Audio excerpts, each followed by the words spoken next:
लेकिन अब हमारे साथ दूसरे खास मेहमान मौजूद हैं। हमारे साथ राइट्स के सीएमडी राहुल मित्तल सर मौजूद हैं बातचीत करने के लिए। राहुल सर से मैं बातचीत करूंगा, लेकिन उससे पहले ज़रा राइट्स का एक बारी शेयर लेकर आइए और 1 साल का चार्ट लेकर आइए। पहले ज़रा वो चार्ट मैं दर्शकों के सामने रख दूं, उसके बाद मैं राहुल सर से उसके ऊपर बातचीत करूंगा कि कंपनी के अंदर आखिर चल क्या रहा है। 1 साल के अंदर राइट्स का शेयर आपकी स्क्रीन पर है कि जहां करीब करीब 200-250 रुपए के आसपास, नहीं 300-350 रुपए के आसपास ये शेयर कामकाज करता था। आज 700 रुपए की रेंज में ये शेयर ऑलमोस्ट पहुंच गया है, दोगुने के आसपास की तेजी दिखा चुका है। राहुल सर, ऐसा क्या कमाल कर दिया आप लोगों ने, आपकी टीम ने, कि नंबर्स तो अच्छे आ ही रहे हैं, बाजार में भी उसको हर तरफ से तालियां मिल रही हैं। मतलब इतने अच्छे नंबर्स भी पोस्ट किए, कंपनी की परफॉर्मेंस भी है, स्टॉक प्राइस पर रिफ्लेक्ट भी हो रहा है, शेयर भी अपने हाईस पर खड़ा है। क्या कर दिया ऐसा, कौन सा कमाल कर रहे हो आप लोग आजकल? जी नमस्कार। बहुत बहुत धन्यवाद आपके काइंड वर्ड्स के लिए।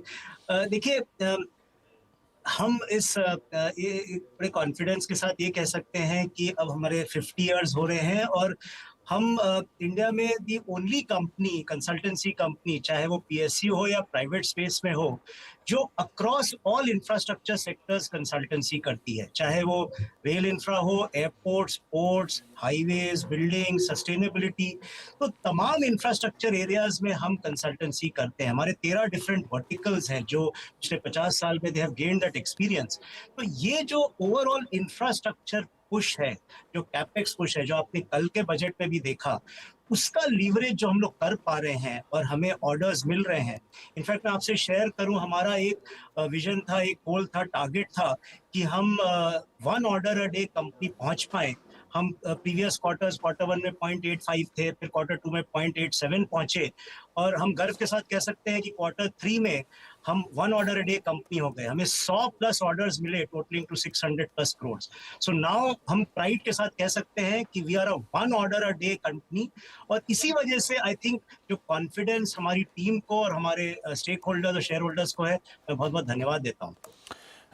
राहुल सर, से जो लोग मुझे मुंबई से सुन रहे हैं, उन्होंने शायद विद्या विहार का स्टेशन देखा होगा, वो ओवरब्रिज स्टेशन, वो भी राइट्स की बदौलत आपको दिखाई पड़ रहा है। उसको जो एक वन ऑफ द माइलस्टोन है जो कि राइट्स की तरफ से अचीव हुआ है। राहुल सर, इस क्वार्टर के अंदर आपके जो नंबर्स मैं देख रहा था, उन नंबर्स के साथ साथ बहुत सारे माइलस्टोन भी हैं। अयोध्या जैसी जगह पर भी आपने कामकाज किया, ये विद्या विहार जैसे बड़े प्रोजेक्ट्स को भी आपने एग्जीक्यूट करने में हेल्प किया। इस तरह के और कितने आपने चमत्कार करने वाले हो आने वाले समय में? कौन कौन से और प्रोजेक्ट आपने दबा के रखे कि जहां से हम सरप्राइज होने वाले हैं? क्या मान के चले? देखिए, बहुत बहुत अगेन धन्यवाद। हमको बहुत गर्व है कि हमारी टीम एक हिस्टोरिक अयोध्या धाम स्टेशन के लिए हमने कार्य किया। विद्या विहार का, मुंबई का ये लॉन्गेस्ट आरओबी है जो आपने कहा, हमारी टीम ने काम किया। और हम अभी हमें रिसेंटली एक 300 करोड़ का एक्सपोर्ट का, 10 लोकोमोटिव का एक्सपोर्ट का मोजाम्बिक का ऑर्डर मिला। और अभी हम लोग बांग्लादेश में एक 200 कोच का करीब 900 करोड़ का ग्लोबल टेंडर हुआ, उसमें हम लोग L1 डिक्लेयर किए गए हैं। तो चाहे वो एक्सपोर्ट ऑफ रोलिंग स्टॉक हो, चाहे वो कंसल्टेंसी हो, अभी हमें ऑयल इंडिया ने एक दुलिया, जहाँ एक जगह है नॉर्थ ईस्ट में, उनकी बहुत इंपॉर्टेंट सिटी है, उसको स्मार्ट सिटी डिक्लेयर करने के लिए उसको कंसल्टेंसी का ऑर्डर दिया। नॉर्थ ईस्ट में हमें एक हाईवे का बहुत अच्छा ऑर्डर मिला है। तो चाहे वो हाईवे हो, एयरपोर्ट पे हम लोग कार्य कर रहे हैं, एयरपोर्ट में हम लोग ग्वालियर एयरपोर्ट में कार्य कर रहे हैं, हमने शिमोगा एयरपोर्ट में कार्य किया था जो इस साल इनॉग्रेट हुआ था। तो अक्रॉस सेक्टर्स हम लोग ये कार्य कर रहे हैं, और this is our confidence and our strength, जिसमें हमें सपोर्ट मिल रहा है। तो राहुल सर, अभी कंपनी की जो ऑर्डर बुक की सिचुएशन है वो करीब करीब 5,500 करोड़ रुपए के आसपास की है। आपने मल्टीपल और प्रोजेक्ट्स की बातचीत भी की, तो क्या ग्रोथ हम एक्सपेक्ट करके चलें कि आप ईयर एंड क्लोज कहाँ तक करोगे, क्या ऑर्डर बुक रहेगी? 1, 2, इस ग्रोथ को आप किस ट्रेजेक्ट्री में नेक्स्ट ईयर तक, क्योंकि अब ये जिस तरह से आप प्रोजेक्ट एग्जीक्यूट कर रहे हो, एक से एक माइलस्टोन अचीव कर रहे हो, तो मैं एक्सपेक्ट कर रहा हूँ कि ये ऑर्डर के फ्लोज भी और तेज बढ़ेंगे। सो क्या एक्सपेक्ट करें हम FY25 के लिए? देखिए, ये हम कॉन्फिडेंट हैं कि ये जो ट्रेंड 1 ऑर्डर अ डे हम मेंटेन कर पाए हैं क्वार्टर 3 में, ये हम आगे पूरी कोशिश रहेगी कि इसको बरकरार रखें। तो हमारे जो चारों स्ट्रीम्स ऑफ रेवेन्यू हैं, चाहे एक्सपोर्ट ऑफ रोलिंग स्टॉक, उसमें जैसा मैंने कहा, ये जहां हम लोग L1 डिक्लेयर किए गए हैं करीब 900 करोड़ का, अभी हमने उसको ऑर्डर बुक में जोड़ा नहीं है, जब फाइनल ऑर्डर आएगा तब जोड़ेंगे। कंसल्टेंसी में हमें ऑर्डर्स मिल रहे हैं। आज हमारा 5500 में करीब 2600 करोड़ कंसल्टेंसी का ऑर्डर बुक है। टर्नकी में हमें ऑर्डर मिल रहे हैं। अभी रिसेंटली हम लोग कॉस्ट प्लस मॉडल में आईआईटी भुवनेश्वर का हमें एक L1 करार दिए गए। तो मुझे लगता है कि ये स्टडी बेसिस पे चारों जो हमारे पोर्शंस हैं ये 5500 करोड़ के ऑर्डर में, इसमें आप स्टडी ग्रोथ देखेंगे। मुझे ये पूरा कॉन्फिडेंस है कि हम ये 1 ऑर्डर अ डे कंपनी का तमगा जो हम लोग प्राउडली कह सकते हैं, हम मेंटेन करेंगे। और पिछली बार जब हमने आपसे बात की थी तो तब थोड़ा कंसर्न था एक्सपोर्ट नंबर को लेकर, और क्योंकि आपने मोज़म्बिक के ऑर्डर भी उसमें आ गए, बांग्लादेश के ऑर्डर भी आ रहे हैं, सो वो मार्केट किस तरह से रिवाइव कर रहा है, वहाँ पर आप कैसे पिकअप देख रहे हो? देखिए, आपने सही कहा, यही हमारा बिगेस्ट कंसर्न था, क्योंकि हमें 2 ढाई साल में कोविड में कोई एक्सपोर्ट ऑर्डर नहीं मिला, और उसके बाद हम, जैसा लास्ट टाइम मैंने बताया था, कि एग्रेसिवली पिच कर रहे थे, ग्लोबली बिड कर रहे थे। तमाम कंट्रीज में हम लोगों ने बिड किया है। ये जो दोनों एक तो बांग्लादेश का टेंडर हमें मिला, और ये जो L1 हम बांग्लादेश में ये मोजाम्बिक का जो ऑर्डर मिला और जो बांग्लादेश हम L1 डिक्लेयर हुए, दोनों में हमने ग्लोबल टेंडर में पार्टिसिपेट किया। और हम आज भी बहुत जगह हम लोगों ने बिड किया हुआ है, हम नेगोशिएशंस में है। तो जो एक 3-4 साल का गैप था एक्सपोर्ट ऑफ रोलिंग स्टॉक में, वो अब पिकअप हो गया है। और अब मुझे पूरा कॉन्फिडेंस है कि ये हर क्वार्टर में कुछ ना कुछ डेफिनेटली कुछ एक्सपोर्ट के ऑर्डर्स मैच्योर होते हुए हमको दिखेंगे। ओके। और राहुल सर, क्योंकि ऑर्डर वाइज रियलाइजेशन जो होता है वो किधर बेटर है, क्योंकि आप मल्टीपल बिजनेस के अंदर काम काज करते हो, इसमें कंसल्टेंसी भी है, टर्नकी भी है, लीज भी है, और मल्टीपल कंट्रीज में भी काम काज कर रहे हो, इंडिया भी है, अब्रॉड भी है। सो रियलाइजेशन की पिक्चर कैसी रहती है? ओवरऑल मार्जिन के ऑर्डर्स कहाँ पे ज़्यादा बेटर है जिनको आप बिड कर रहे हो? क्या आप मान के चले कि किन मार्जिन के ऑर्डर के लिए आप काम करोगे? देखिए, हम प्राइमरीली एक कंसल्टेंसी कंपनी है, और कंसल्टेंसी कंपनी होने की वजह से हमारा करीब 50% प्लस कंट्रीब्यूशन जो कंसल्टेंसी रेवेन्यू से होता है, जो एक हाई मार्जिन एरिया है। सिमिलरली जो एक्सपोर्ट ऑफ रोलिंग स्टॉक भी है, हम कोई ट्रेडिंग कंपनी नहीं है। हम एक्सपोर्ट ऑफ रोलिंग स्टॉक में भी डिजाइन और कंसल्टेंसी और ऑपरेशन मेंटेनेंस और हैंड होल्डिंग करते हैं। तो वो भी अगर उसको जोड़ ले तो टोटल कंसल्टेंसी पाए हमारी करीब 75% के रेंज में रहती है। और ये जो 75% पोर्शन ऑफ आवर रेवेन्यू है, ये पूरा हाई मार्जिन का एरिया है।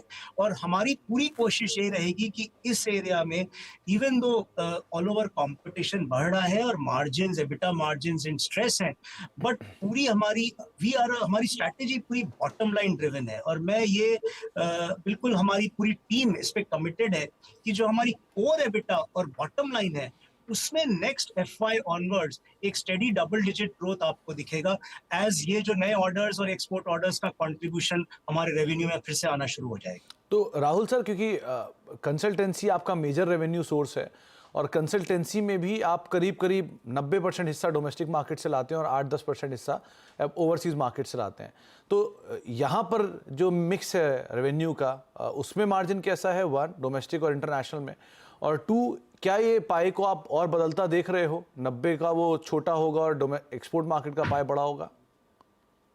जी बिल्कुल, ये आपने बहुत अच्छा सवाल पूछा। ये हमारा एक और बहुत विजन एरिया है। हम लोग के एक राइट्स विदेश इनिशिएटिव हमने इंटरनली लॉन्च किया, जिसके तहत, देखिए, international consultancy traditionally normally high margin area है, और हमारी जो एक्सपर्टीज और क्रेडेंशियल्स हैं, हमें जहां से फीलर्स और अपॉर्चुनिटीज और लीड्स मिल रही हैं, जहां बिड भी कर रहे हैं, ये सब हाई मार्जिन एरियाज है।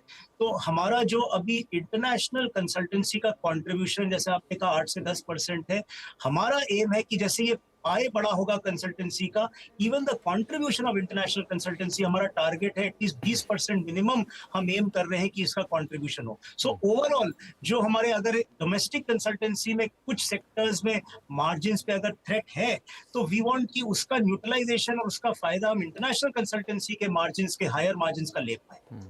तो राहुल सर, क्योंकि कल का जो बजट था, उस बजट में कुछ इंपॉर्टेंट अनाउंसमेंट आपके स्पेस के लिए भी थे। पहली चीज़, रेलवे का जो मॉडर्नाइजेशन पे हम ऑलरेडी कामकाज कर रहे हैं, कोचेज़ के अपग्रेडेशन पर एक्सपेंशन है, उस एक्सपेंशन को लेकर, पावर के एक्सपेंशन पे, इंफ्रास्ट्रक्चर एक्सपेंशन पे, प्लस इवन नए टूरिज्म के लिए एरियाज़ को भी आइडेंटिफाई कर लिया गया जहाँ इंफ्रास्ट्रक्चर डेवलपमेंट होना है। ये भी कंसल्टेंसी का काम यहाँ पर भी आ सकता है। सो क्या आप एक्सपेक्ट कर रहे हो इससे? अब किस तरह के और नए ऑर्डर्स, किस तरफ आप एक्सपेंशन देख रहे हो इसमें? देखिए, हम कल के बजट से हम बहुत एक्साइटेड हैं, क्योंकि हमारे लिए ये जो पूरा 11 लाख करोड़ का कैपेक्स का बजट है अक्रॉस सेक्टर्स, जैसा मैंने कहा, हमारे लिए हर वर्टिकल के लिए एक अपॉर्चुनिटी जो है हम लीवरेज कर सकते हैं। चाहे वो रेल इंफ्रा के कॉरिडोर्स, जो 3 कॉरिडोर्स अनाउंस हुए हैं, चाहे वो हाईवे का बजट हो, हम हाईवे में बहुत कार्य करते हैं, एयरपोर्ट्स का एक्सपेंशन हो, मेट्रो का, हम लोग तमाम एरियाज में मेट्रोस के काम कर रहे हैं। अहमदाबाद फेज 1 मेट्रो हमने किया, हम अहमदाबाद अभी फेज 2 मेट्रो में कार्य कर रहे हैं, बैंगलोर मेट्रो में कार्य कर रहे हैं। तो मेट्रो हो, एयरपोर्ट्स हो, हाईवे हो, बिल्डिंग्स में जो एजुकेशनल इंस्टीट्यूशंस में पुश मिल रहा है, जैसे मैंने बताया रिसेंटली आईआईटी भुवनेश्वर का हम लोग L1 डिक्लेयर किए गए। तो ये सभी एरियाज में मैं ये अपॉर्चुनिटी बहुत, हमारे लिए ये परफेक्ट अपॉर्चुनिटी है to leverage our strength, and that is why जो हमारा कॉन्फिडेंस है, ये जो ट्रेंड हम लोग अचीव कर पाए हैं इस क्वार्टर में of 1 order a day, moving forward हम बिल्कुल इसको बरकरार रखने का हमें कॉन्फिडेंस है। ओके और एक और चीज़ राहुल सर, क्योंकि ऑर्डर बुक है स्ट्रॉन्ग, टर्नकी के प्रोजेक्ट्स भी हैं, कंसल्टेंसी के प्रोजेक्ट भी हैं, और आपने जो कंप्लीशन है वो भी बहुत स्ट्रॉन्ग रखा है। सो गोइंग फॉरवर्ड कंप्लीशन की स्टेटस किस तरह रहेगी? क्योंकि एक तरफ से फ्लो तो बहुत तेज़ है, चाहे डोमेस्टिक हो या इंटरनेशनल मार्केट्स में, और सब सेगमेंट में अच्छा आ रहा है। अब दूसरा पार्ट रहता है डिलीवरी, तो डिलीवरी का स्टेटस किस तरह का है? एग्जीक्यूशन पार्ट कैसा देख रहे हैं हम? देखिए, कंसल्टेंसी में 2-3 तरह के रोल हो सकते हैं। एक होता है इनिशियल, अगर आपको फीजिबिलिटी रिपोर्ट या सर्वे करना हो, वो नॉर्मली वेरी करता है अबाउट से 3 मंथ्स टू 6 मंथ्स के रेंज में। जो प्रोजेक्ट मैनेजमेंट कंसल्टेंसी होता है, उसका एवरेज लीड टाइम आप देखें करीब 2 से 3 साल होता है। दैट डिपेंड्स कि वो चाहे वो एयरपोर्ट हो या मेट्रो सिस्टम हो या वो बिल्डिंग हो, वो जैसे जैसे तैयार होती है उसके हमें माइलस्टोन्स में पेमेंट मिलता है। एवरेज करीब 2.5 से 3 साल लगता है। सो इसीलिए हमारा एम ये है कि हर तरह के ऑर्डर, लार्जर ऑर्डर्स मिलेंगे तो हर तरह के ऑर्डर्स, चाहे वो एक वो लमसम फीजिबिलिटी रिपोर्ट या कंसल्टेंसी के डीपीआर प्रोजेक्ट रिपोर्ट के हो, या long term project management consultancy के जो हो, जो 2.5 से 3 साल लगे, आइडियल मिक्स हो। सो दैट्स, इसीलिए हमारा एम है कि हम लार्जर नंबर ऑफ ऑर्डर्स लेते रहें, सो दैट स्टेडी बेसिस पे, जैसे अगर आप देखें हमारा इस क्वार्टर में, क्वार्टर ऑन क्वार्टर हमारा Y on Y, Q3 to Q3 YOY, हमारा प्रोजेक्ट कंसल्टेंसी में 21% रेवेन्यू ग्रोथ हुआ है। So that is the kind of growth in project consultancy that we are looking at. एक चीज़ और राहुल सर, क्योंकि रोबस्ट रिटर्न आपके स्टॉक ने या कंपनी ने बना कर दिया है, ऑब्वियसली एक अच्छे नंबर्स के पीछे, तो अब उम्मीदें ही बढ़ जाती हैं सरकार की कि थोड़ा विनिवेश करके पैसा वो भी निकाल ले। आपको कुछ बोला गया है क्या ऐसा ही कुछ आने वाला है? देखिए, मैं I am not the competent person to comment on this, but so I will not be able to say much. चले तो राहुल सर, एक और जाने से पहले मैं सवाल, क्योंकि इसी का दूसरा हिस्सा ये होता है कि शेयर होल्डर भी सुन रहे हैं आपको, बहुत सारे शेयर होल्डर, मुझे ही मैसेज आ गया उल्टा कि कंपनी के ग्रोथ प्लान्स तो बहुत ज़बरदस्त हैं और अच्छी ऑर्डर बुक है, ऑर्डर इनफ्लोज भी हैं। सो आप उन शेयर होल्डर को क्या बोलना चाहोगे जो आपके शेयर को लेके बैठे हैं, पिछले 3 गुना होता हुआ देख रहे हैं, 2 गुना होता हुआ देख रहे हैं, 2.5 गुना उनके ऑलरेडी पैसे बन चुके हैं, अब वो यहाँ से क्या उम्मीद लगा कर चले? देखिए, सबसे पहले तो मैं सभी अपने शेयर होल्डर्स को धन्यवाद देना चाहता हूं, जो उन्होंने हमें कॉन्फिडेंस रखा। और बीच में कुछ 2-3 क्वार्टर्स में हमारा एक्सपोर्ट की वजह से डिप भी हुआ, फिर भी शेयर होल्डर्स ने हमें कॉन्फिडेंस रखा। और हमारा जो बेसिक मॉडल है, हम जो इंफ्रास्ट्रक्चर कंसल्टेंसी करते हैं जिसमें ग्रोथ हो रहा है, हम एक डेट फ्री कंपनी है, हमारा कैपेक्स रिक्वायरमेंट कोई बहुत ज्यादा नहीं है, हमारा कोई वर्किंग कैपिटल रिक्वायरमेंट बहुत ज्यादा नहीं, इसलिए आपने देखा इवन जो हमने थर्ड इंटरिम डिविडेंड कल डिक्लेयर किया, वो करीब 4.75 पर शेयर था। तो अगर आप तीनों डिविडेंड इस साल के जोड़ दें तो 13 रुपए पर शेयर हो गया है, which is 96% of our profit, 96% dividend payout ratio है। तो मैं यही एश्योरेंस देना चाहता हूं दैट हमारी पूरी टीम कमिटेड है to leverage this opportunity on infrastructure growth, और हमारी पूरी एफर्ट रहेगी कि हमारे शेयर होल्डर्स को ज्यादा से ज्यादा रिटर्न देते रहे। चलिए, बहुत बहुत शुक्रिया राहुल सर, हर बार की तरह आपसे बात करके मज़ा आ जाता है, और एक बार फिर से आपको बहुत बहुत शुभकामनाएं। जो आपने ईयर मार्क किए हैं शेयर होल्डर्स के लिए, प्रॉमिसेस, आप उनको पूरा करते हुए दिखाई करें, ना केवल बल्कि आप एक्सीड भी करें उन्हें। और आगे चल के अच्छे नंबर्स इसी तरह से डिलीवर करते रहो और आपका स्टॉक इसी तरह से उसको पूरी तरह रिफ्लेक्ट भी करता रहे। बहुत बहुत शुक्रिया सर हमारे साथ मौजूद धन्यवाद, रहने के लिए और इन नंबर्स पे हमसे बातचीत करने के लिए।